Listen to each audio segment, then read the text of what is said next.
আসসালামু আলাইকুম। এখন আপনারা দেখবেন সংবাদ শিরোনাম। হাম ও উপসর্গ নিয়ে দেশে 23 দিনে 128 শিশু মৃত্যু, জানালো স্বাস্থ্য অধিদপ্তর। 30 উপজেলায় তৃতীয় দিনের মতো চলছে টিকাদান। বিভিন্ন জেলায় জ্বালানি তেল নিয়ে হাহাকার কাটছেই না, আজও বন্ধ অনেক পাম্প, বাড়ছে গ্রাহকদের ক্ষোভ। তেল না পাই তাহলে তো আমি যেতে পারবো না ভাই, আমার গাড়ি ঢাকা নিয়ে যাওয়া লাগবো, না হলে গাড়ি কোথাও ফেলা ধুয়ে যাওয়া লাগবো। ডিবুরও তেল আছে, প্রচুর তেল আছে, খুব পার দিচ্ছে না। সুনামগঞ্জের সাল্লায় জনস্বাস্থ্য প্রকৌশলী রাশেদুলের দুর্নীতির সাম্রাজ্য। বন্যায় ক্ষতিগ্রস্তদের টিউবওয়েলের বরাদ্দের জন্য নেন মোটা অঙ্কের ঘুষ। কইছে যে কিছু টাকা লাগবো খরচ, কইছে বাহে যাওতে যত টাকা লাগে আমি দিব খরচ। আমি রাশেদ মিয়ারে 10,000 টাকা সিকিউরিটি টাকা দিয়েছি, অনলাইনে ছাড়ছে। অনলাইনের পরে আবার বিদ্যুৎ বাবু আরো 2,000-2,500 টাকা নিয়েছে। গরমের সাথে পাল্লা দিয়ে বেড়েছে ফ্যানের দাম, সিন্ডিকেটকে দায়ী করছেন ক্রেতারা, নজরদারি তাগিদ। হবিগঞ্জের বানিয়াচংয়ে টানা বৃষ্টিতে তলিয়েছে শত শত একর জমির বোরো ধান, আধা পাকা ফলন হারিয়ে দুশ্চিন্তায় চাষিরা।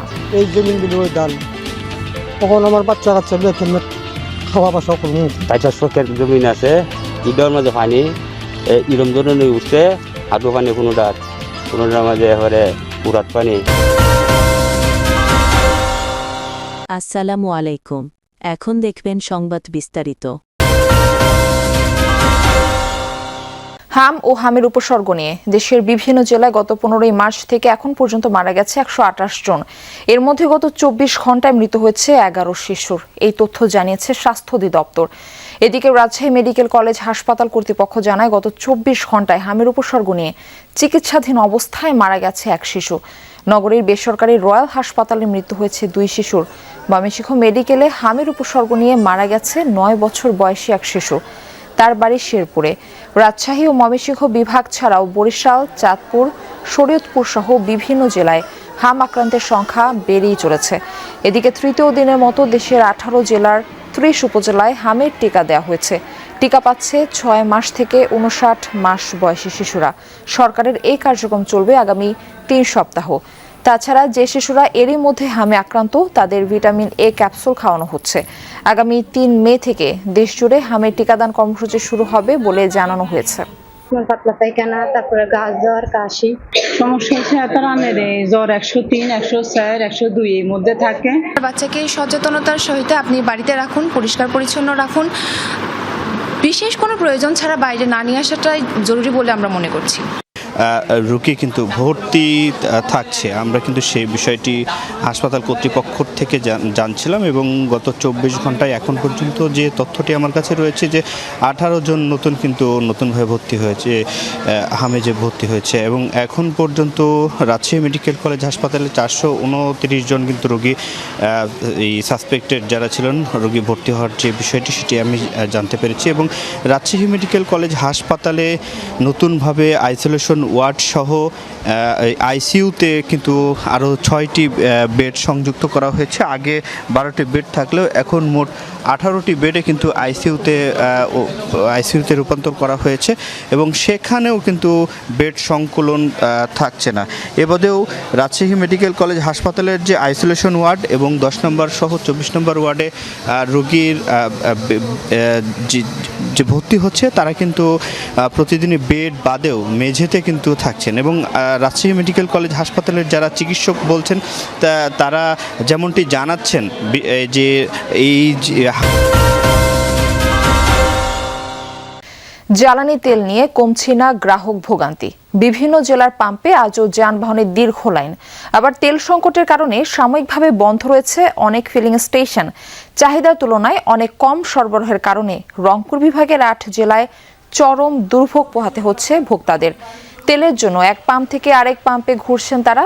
যেসব ফিলিং স্টেশনে জ্বালানি তেল মিলছে সেখানে বিক্রি হচ্ছে রেশনিং পদ্ধতিতে।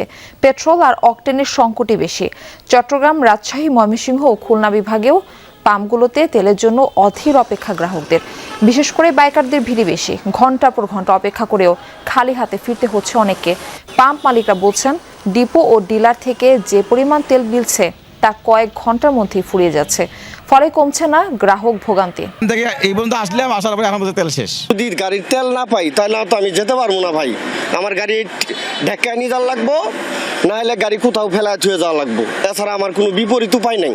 জীবনে তেল আছে, প্রচুর তেল আছে, খুব পানি দিচ্ছে না। এটা চাহিদার তুলনায় অনেক অপ্রতুল, যেমনটি পাম্প কর্তৃপক্ষ বলছে। আমরা যদি সরকারি হিসাব একটা দেই, কুড়িগ্রামের দৈনিক চাহিদা ডিজেলের চাহিদা হচ্ছে 1,68,000 বেশি, আর অকটেন হচ্ছে 31,000 এবং পেট্রোল হচ্ছে 68,525 লিটার। এটা হচ্ছে দৈনিক চাহিদা। সেই তুলনায় 3 ভাগের 1 ভাগে নেমে এসেছে কোম্পানিগুলো থেকে জ্বালানি তেল সরবরাহের যে জেলা ভিত্তিক যে সরবরাহটা, সেটা কিন্তু কমে এসেছে। ফলে দৈনিক যে চাহিদাটা সেটা যেমন পূরণ হচ্ছে না, আর পাশাপাশি গ্রাহকদের মধ্যে যে তেল সংকটের যে গুজবটা রয়েছে সেটা মনের মধ্যে গেঁথে যাওয়ার কারণে মজুদ প্রবণতাটা বেড়ে গেছে। ফলে এই অঞ্চলে যে সাধারণত যে আমরা জানি যে কুড়িগ্রাম শহর থেকে কচাকাটার দূরত্ব প্রায় 70 থেকে 80 কিলোমিটার, এইখানটায় গেলে একজন গ্রাহকের দেখা যায় যে 2 থেকে 2.5 লিটার বা 3 লিটার তেল হলেই হয়। সেই ক্ষেত্রে দেখা যাচ্ছে যে গ্রাহকরা অতিরিক্ত মজুত করছে, কোথাও কোথাও আবার বাইকাররা তাদের পাইপের মাধ্যমে খুচরা বাজারে 300 থেকে 400 টাকা তেল বিক্রি। সরকারি চাকরি নয়, যেন জমিদারি।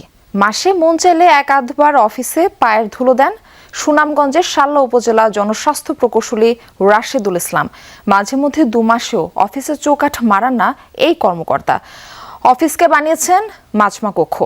একই অবস্থা তার সরকারি বাসায়, যেখানে নির্ধারিত হয় ঘুষের পরিমাণ। বন্যায় ক্ষতিগ্রস্ত মানুষকে বিনামূল্যে দেয়া টিউবওয়েলের জন্য মোটা অঙ্কের টাকা ঘুষ নেন রাশেদুল। তার বিরুদ্ধে হলো এই রুমে চলছে ঘুষের পরিমাণ নির্ধারণের আলোচনা। অর্থাৎ বাসাবাড়িতে টিউবওয়েলের জন্য 30,000 টাকা, মসজিদের জন্য 11,000 টাকা ঘুষ নেওয়া হবে এবং যার মাধ্যমে কাজ হবে সে কমিশন পাবে 5,000 টাকা। অথচ ইউএনডিপির অর্থায়নে বন্যায় ক্ষতিগ্রস্ত মানুষকে এগুলো বিনামূল্যে পাম্পযুক্ত টিউবওয়েল। অফিসে গেছে, কইছে যে কিছু টাকা লাগবো খরচ, তে কইছে বাহে যাওতে যত টাকা লাগে আমি দিমু খরচ। কত তোমার বাড়ি কল কয়েকদিনের ভিতরে যাই। আমরা ওখানে কইতাছি কলটা কই দিয়ে গেল, এই কলের তার খবর হয় না। সর্বমোট খরচ গেছে সিকিউরিটি তুই দিছিল যেমন 25,000 টাকা। আমি রাশেদ মিয়ারে 10,000 টাকা সিকিউরিটি টাকা দিছি, অনলাইনে ছাড়ছে। অনলাইনের পরে আবার বিদ্যুৎ বাবু আইয়া আরো 2-2.5 টাকা নিছে। এবার টিউবওয়েলগুলো যে বয়সী আমি সম্পূর্ণ আমার নিজ দায়িত্বে আনছি, 5 স্টার থেকে কিনিয়া। ভুক্তভোগীদের অভিযোগ, গত 5 বছরে এই প্রকল্প বাদে রাশেদুলের অধীনে স্থাপন হয়েছে 5 শতাধিক টিউবওয়েল। সেসব খাত থেকে বড় অঙ্কের টাকা পকেটে ঢুকিয়েছেন তিনি। এসব বিষয়ে তার বক্তব্য জানতে শাল্লা জনস্বাস্থ্য অফিসে গিয়েও রাশেদুলের দেখা মেলেনি। অফিসের লোকজনও যোগাযোগ করিয়ে দিতে অপারগতা প্রকাশ করেন। একটু ফোন দিবেন ওনাকে। ফোন তো দেখা না, ফোন দিলে ধরে না।